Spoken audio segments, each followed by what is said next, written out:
मित्रांनो, तुम्ही पोलीस भरतीची तयारी करताय का? मग थोडं थांबा, हा व्हिडिओ खास तुमच्यासाठी असणार आहे. त्या अगोदर आपल्या आयडीवर तुम्हाला मी अशीच इन्फॉर्मेशन मी देत असतो, त्यामुळे आपल्या आयडीला फॉलो करून घ्या.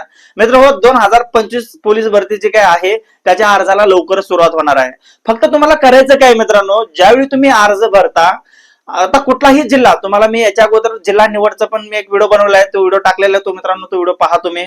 जिल्हा निवडताना मित्रांनो सर्वप्रथम आपली व्यवस्था पाहायची असते. आता विषय काय होतोय, आता काही मुलं म्हणतील सर व्यवस्थेचा लांब ठेवा, पहिला आम्हाला पोलीस व्हायचं आहे. तर मित्रांनो कसं आहे, बरीच मुलं काय करतात, आता मुंबई, आता मी तुम्हाला अनुभव सांगतोय मित्रांनो, मुंबई सारख्या ठिकाणी किंवा पुण्यासारख्या ठिकाणी भरतीची प्रक्रिया फार म्हणजे मित्रांनो एकदम असं लांब लचक असते. त्यामुळे तुम्ही ज्यावेळी तिथं मुंबईच्या सारख्या ठिकाणी ग्राउंड द्यायला जाता, मग ते लांबच्या जिल्ह्यातून मग तिथं मुंबईला जाणार, एक दिवस स्टे होणार, दुसऱ्या दिवशी 10-12 तास बसून त्यांचं ग्राउंड येणार मित्रांनो.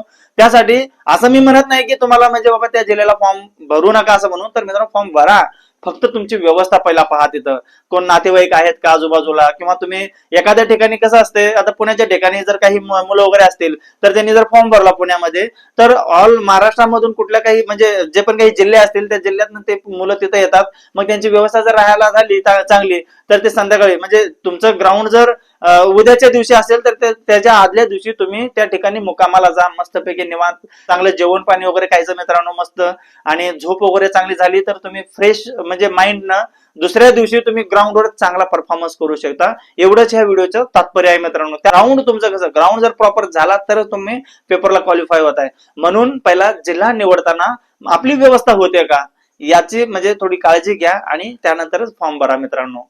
आणि आपल्या संपूर्ण जे पण काही महाराष्ट्रामध्ये पोलीस भरती करणाऱ्या सर्व मुलांना हा व्हिडिओ शेअर करा, त्यांना पण समजू द्या, म्हणजे जे नवीन पोलीस भरती करतात त्यांना पण समजू द्या की बाबा ते काय करताना माहिती नसतात, डायरेक्ट आले म्हणजे आल्या जागा आलं फॉर्म की डायरेक्ट फॉर्म भरून टाकतात, मग त्यांना नंतर ना ते अडचण होते, मग ही भरती त्यांची अनुभवामध्ये निघून जाते आणि मग पुढच्या भरतीत तयारी करतात. माझं एकच मत आहे मित्रांनो, तुम्ही पहिल्याच भरतीमध्ये डायरेक्ट पोलीस व्हायलाच पाहिजे.